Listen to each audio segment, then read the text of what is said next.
Right. Yes. So I will be talking about the fish welfare perspective of effective altruism.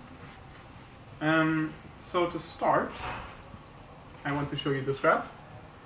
Can you all see it? Kind of. Right. I'll tell you what's on there. So on the vertical axis, you have the income per person in US dollars.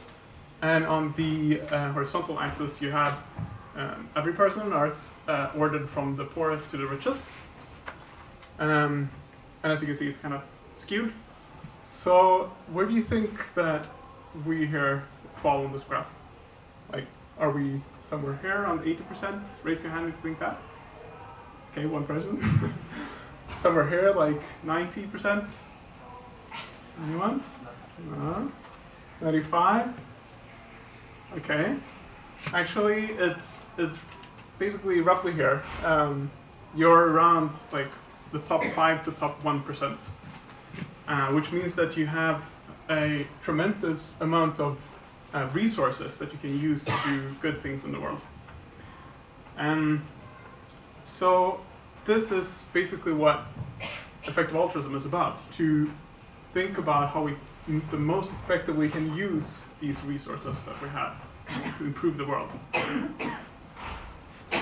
And it's not enough to just sit around and be smug about like knowing how to the most effectively use our resources. We also want to actually do it. We want to improve the world with our knowledge. So you need both of these. You need both the heart, like the passion, and the head to do as much good as you can. So to do this, we need to prioritize.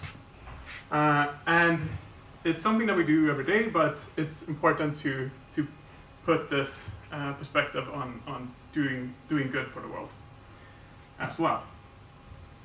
So you can think of this on several different levels. So firstly, you can think of like, out of all the things that you can do in the world, what things will have the biggest positive impact?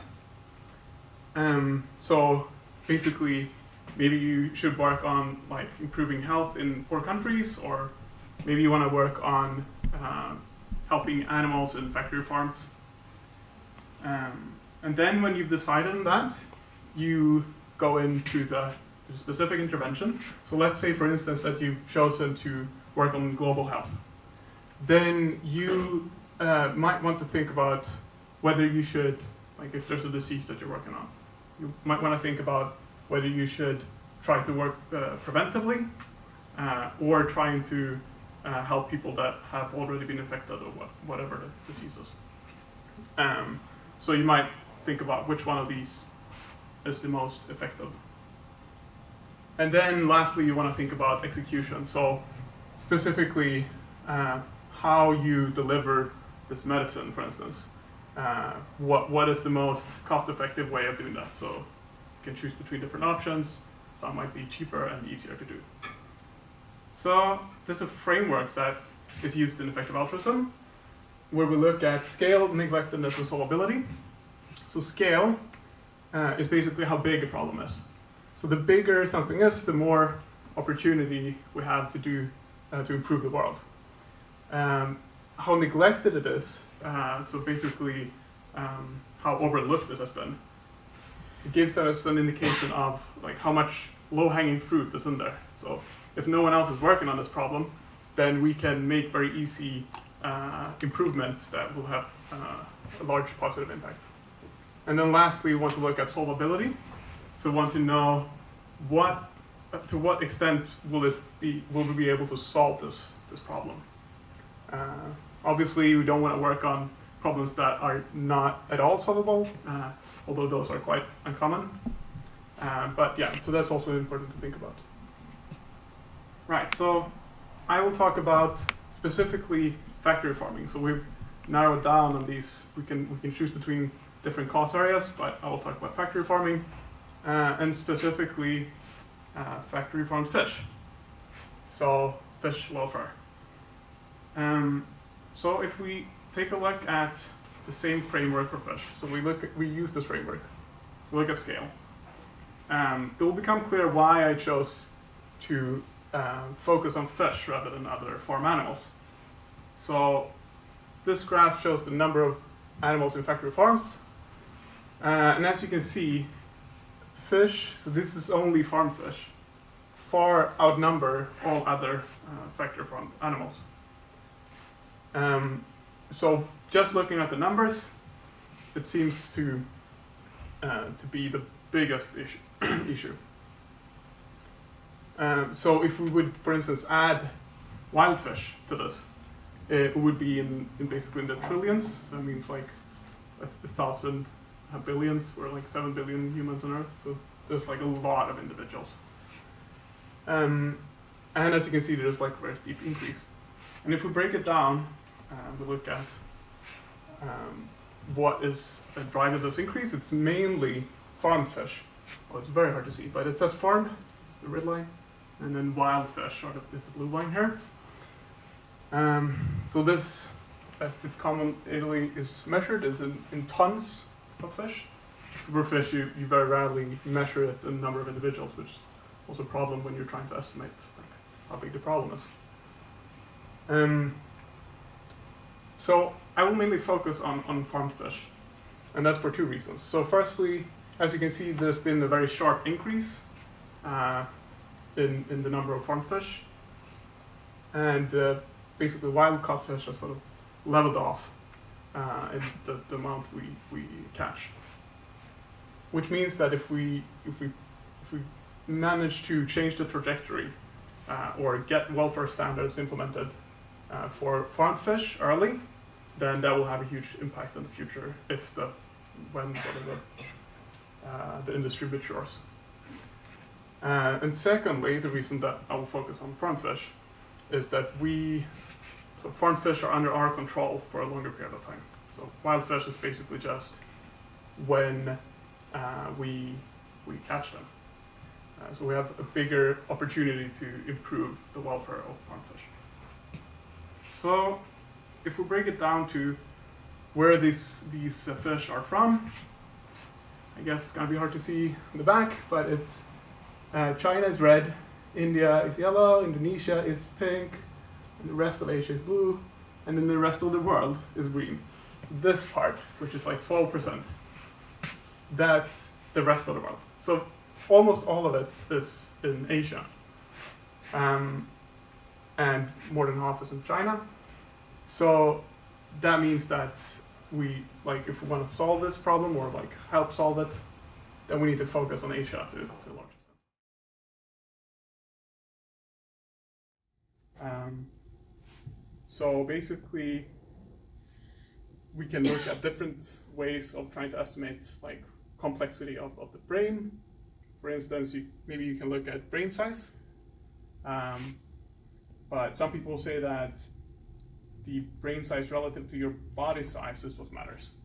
I would say that, so basically this means if you have an unusually large brain basically to your body size.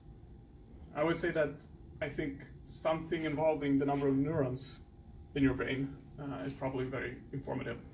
So the more neurons, the more sort of processing power and information processing can be performed. And also, obviously, what the neurons actually do. So how they're structured and what it is that is their function. So for instance, in the human brain, we have the cerebellum, which is on the back of the head, which has lots of neurons. But it seems to be mainly involved in movement and doesn't seem to influence our cognitive functions that much, or our awareness or anything like that. Right, so it's pretty complex. Fish seem to have a pretty complex brain though, so it's hard to tell. But we can look at other things. So we can look at, for instance, we can look at whether they have the sort of machinery to receive information about pain. So this is from a study that has been conducted on rainbow trouts, where they found the presence of pain receptors in the face of the fish. And there's been several other studies after this. This is one of the first ones. And it seems like they also react, like they can learn to avoid painful stimuli. So they avoid situations where they experience painful things. So this all points towards them being able to receive the information, but whether they feel the pain or it's just like a response, that's obviously also hard to tell. But we can look at other things. So you can look at like the complexity of behavior. So this is an example from manta rays. So here you see this is manta ray, and here's a mirror. And when you place a mirror in the tank with the manta rays, you see that they start swimming in a very peculiar way. So they act very different from when they're alone in the tank without the mirror. And they also act different from when they're with conspecifics, which means like other individuals of the same species. So as you can see, it's blowing bubbles, which you've seen in dolphins. They do the same when they're confronted with a mirror. And it flaps around with its like cephalic fins, so this fins on the top of their head, and does all of these crazy things. It seems like it might be an indication of self-awareness, so they understand that it's themselves that they're seeing in the mirror.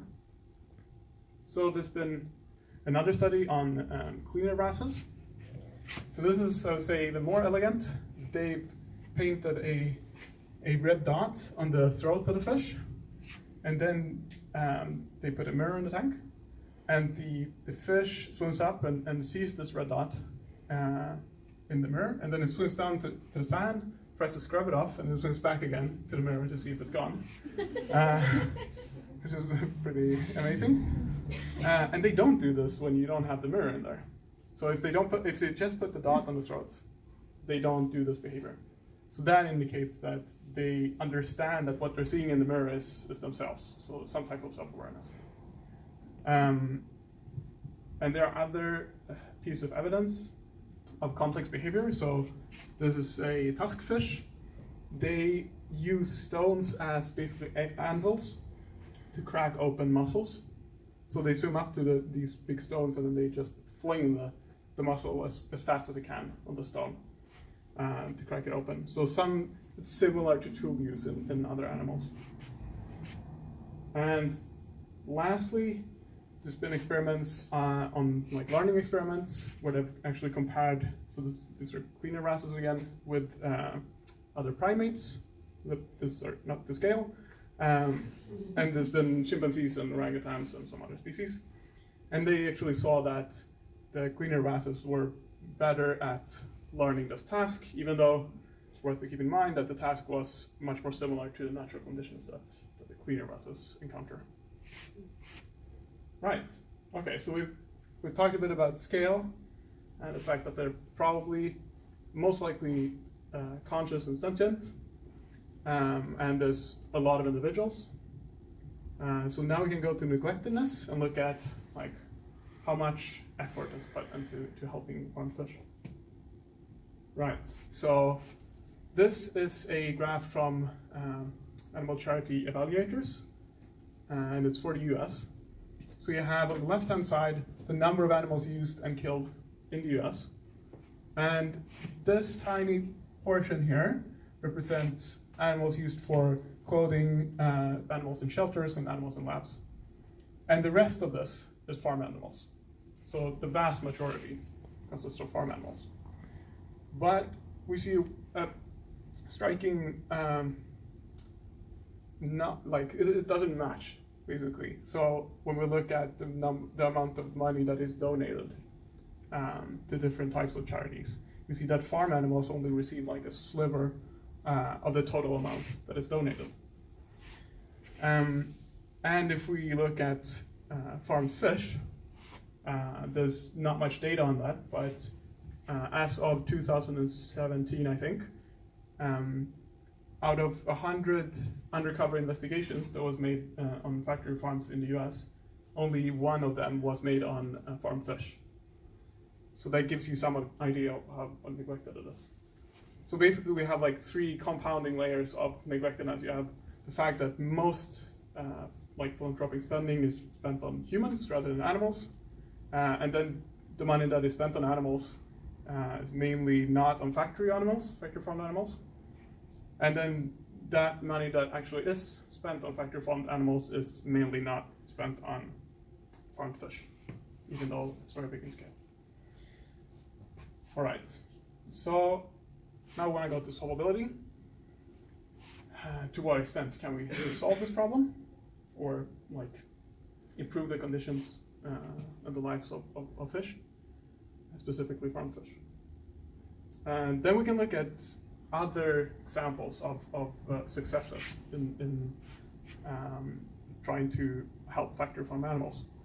So there's been a number of campaigns in the US the last couple of years where they've secured pledges from around 200 companies to go from this type of battery cages to free range.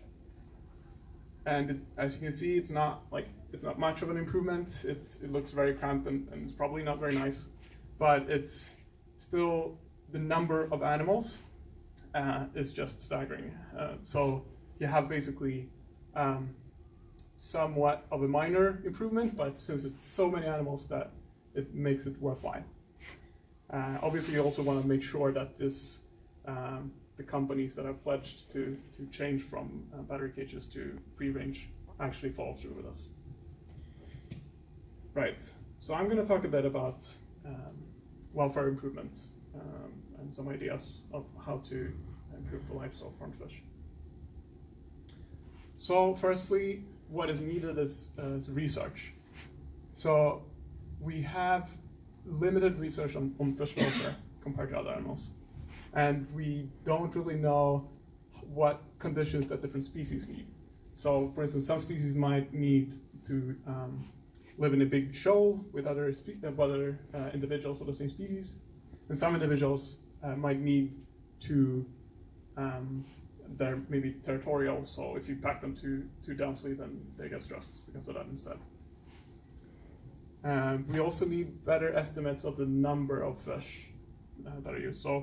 So far, it's mainly trying to, from the estimates of weight, trying to convert that into individuals.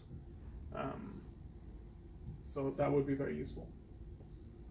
Secondly, policy work is needed. So trying to, for instance, implement welfare certifications. So there are a lot of certifications for farmed fish but they generally don't include welfare standards. We can try to reduce waste or try to get like policies on waste reduction implemented, and also lobby food companies for them to demand higher welfare standards for fish that they buy, for instance. Right, and thirdly, we should focus on the worst practices. So where you have no stunning, for instance, or where the most fish are farmed, so Asia, to what extent. And then lastly, there's a very interesting prospect of producing basically lab-grown meat or clean meat, and specifically fish cells. So you basically produce the fish meat without the fish and its suffer. So I will talk about the number 3 and 4. So for the practices that would be good if we worked on first, try to eliminate. It's basically the inhumane methods of not stunning before slaughter is one of them that we can work on. So either they suffocate or you put them in some type of ice slurry. And instead try to go to using some type of stunning. It's obviously not ideal, but it will be much better than having to suffocate for minutes or hours. So you can either have electrical stunning or percussive stunning or spiking. So basically rendering the animal unconscious before they die, as you do with lots of other animals. We have an organization called Compassion in Wild Farming, sort of loosely connected with the EA movement, and they are working on pushing industry, at least in Europe, to adopt these kinds of standards. Right. So this confusing chart is from a report by Charity Entrepreneurship. And if we focus on their main results, they looked at different ways to help farm fish. And it seemed like the management of dissolved oxygen, so making sure that the right amount of oxygen is in the water so that they can breathe normally, is something that could be very cost effective. So what they've seen is that fish respond very negatively to too low or too high oxygen concentration in the water. And then I want to talk a bit about clean meat. There's been some work on trying to produce meat outside of animals, basically. So you use the cells, and ideally, so this is in the future, you want to grow them in huge bioreactors that look something like this. And it's slightly similar to beer brewing. So you just have the cells and they duplicate indefinitely. And you make, obviously it will take a lot of work on trying to iron out all the issues of the medium to grow them in, and the structure. Like there's a difference between making a steak and making like a ground up beef of some sort. But there has already been a sort of prototype of fish food. This is from the company Finless Foods, and it's from 2017, where they launched their first tuna steak, I think it is, which is pretty neat. But it's at the moment, still very expensive, and it takes a lot of effort to make. But hopefully in the future, we will be able to produce this on a larger scale, and potentially use this to replace other, like the conventional fish meat. Okay, so now you might be wondering, like, is there something that I can do? Like, can I help out with this? And why, yes, there is. So you can, for instance, donate money to effective organizations. So then you can look at animal charity evaluators, and they have listed what they think are the most effective organizations that are working on animal advocacy. You can also have a look at 80,000 Hours.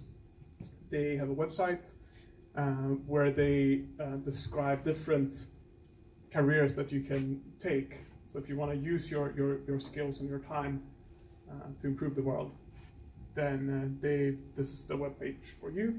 They have a lot of interesting information, also generally about effective altruism. So I highly recommend it. And then there are organizations that do research on how to help animals. So you have Sentience Institute and Funalytics. And then some organizations that do direct work, trying to influence companies or help animals in other ways. Right.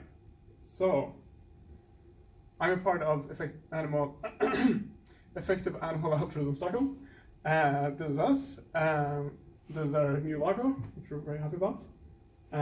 And if you want to get involved or know more about us, you can have a look at our Facebook page or our webpage.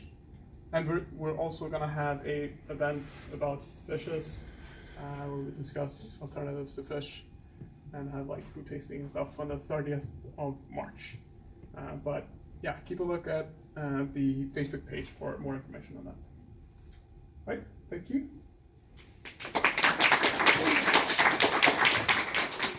Thank you so much, Simon. Now we have quite a bit of time for some Q&A. So any questions, just raise your hand and I'll come with the microphone to you. Okay, I have a question.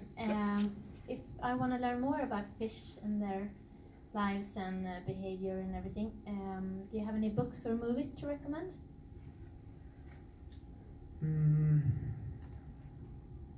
No, not really. I guess the information is pretty scattered. So you have some, like that's the thing. I think it's neglected to a very large extent, and that means that there's not much information out there. So obviously there are some. Maybe Martin has some good tips on that. But there's like scientific reports that you can read, and there are other reports that you can read, and there are like some investigations that have been made by animal advocates. But yeah, did you have any? There is a good book called What a Fish Knows by Jonathan Balcombe, which is mostly about how fish works. I mean, their behavior and so on, but a little bit also about how we exploit fish. That's a very good one. Yeah. Very well known and renowned scientist. Yeah. Any questions?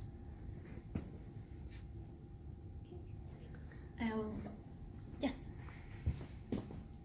Yeah, maybe just about one of the graphs that you showed about the number of wild fish versus farm fish.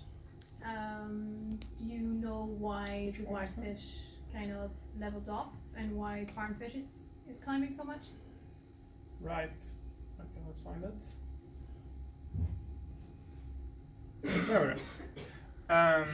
Yeah, so it seems like we're putting an increasing amount of effort into getting more and more fish out of the sea, while we're not catching more fish. So it's probably because the stocks or the populations are basically depleted. So yeah, I think that is the reason. Unfortunately, there are no or not the same limits on farmed fish. That's why this curve is going very straight up.